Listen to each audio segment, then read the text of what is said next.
Welcome to section 4, how your mind and body interact. Now, building on section 3, the crazy psychology of diets, we're now going to go into your biochemistry. You'll see I've prepped a nice diagram behind me, which we'll go into in a moment. But first, did you know you're hardwired to store fat?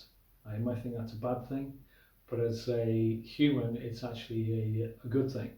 Now, genetically, we haven't really evolved since we were cavemen and women. So storing fat was a good thing because it was a feast and famine existence. When the bounty was good, you'd eat everything you get your hands on, and your body would store any excess. You'd eat fruit, veg, tubers, meat.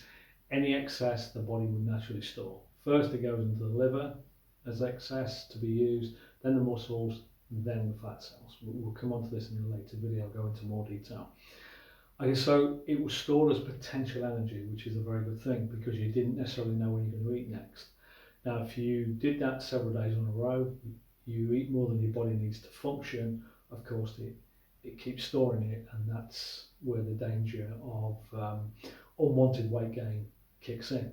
Now, conversely, from a dieting perspective, if you're eating more than you need and you're putting weight on, and then you suddenly restrict it, as most diets do, calorie restriction, your body picks up that and thinks, hold on a minute, I'm being starved, and then there's a tendency to go into survival mode or storage mode, hold on to the fat for survival, so it's very counterproductive. You're eating less to try to lose weight, but your body's saying, hold on a minute, I don't know if I'm going to need this, I'm going to hang on to it. Okay? And it sends your biochemistry crazy. So let's go into your biochemistry. Now, hopefully, you can watch this as many times as you need to. I'm going to go through this and you understand what's really going on. This is very, very important. Very important to understand what's going on, because once you've got this, you understand where the real battle is. It's not so much your stomach, it's your biochemistry. Just reveal this side.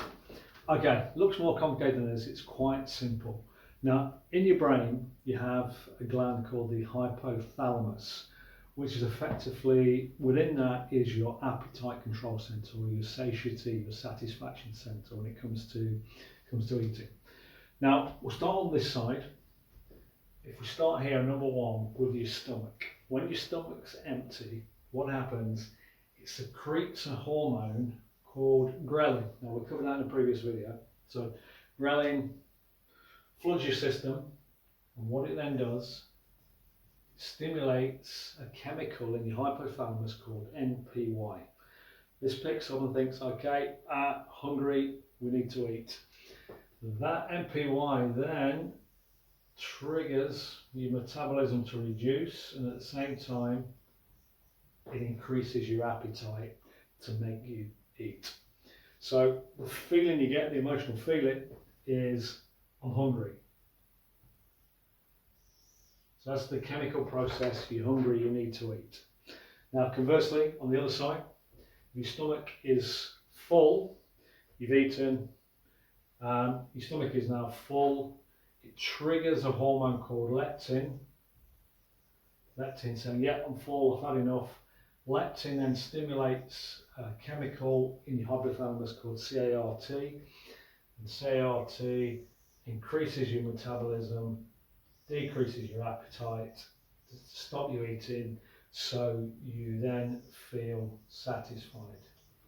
Now, if you don't listen to the signal, it's very easy to miss. Let's say you're at a restaurant, or you're having dinner and there's massive portions and you're not really hungry, but it's delicious food and you just want to eat it. You keep eating because this can take around 20 minutes to kick in leptin to stimulate this. This satisfied becomes bloated before you notice the signals. Okay, so that is the chemical process. Now, what's very important, where dieting goes wrong, we talked about it in the last section, this chemical process here is very, very strong. It's saying, feed me. The ghrelin flooding your system, feed me. It's a powerful, powerful chemical urge. And the only way to get rid of that is to eat. Now, when it comes to dieting, the battle where it's people think it's between the piece of cake and willpower. Not at all. Okay, that's on the outside. What's really going on is between these biochemicals. Okay, it's a biochemical process between the hormones and satisfying the hormones. That's where the game is won and lost. That's what the whole program is about. It's balancing these, so you don't tip it too far one way or the other.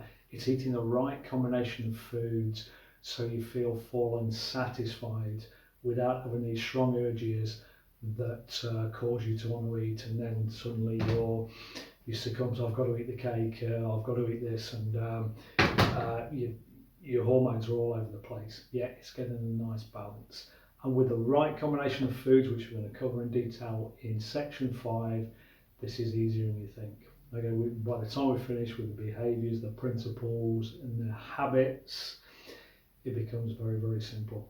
Okay, but that's the real battle. It's balancing these chemicals, not the food you put in your mouth. Okay, it's you're putting the food in, and you're feeling the chemical processes. Get those right, and it's much simpler.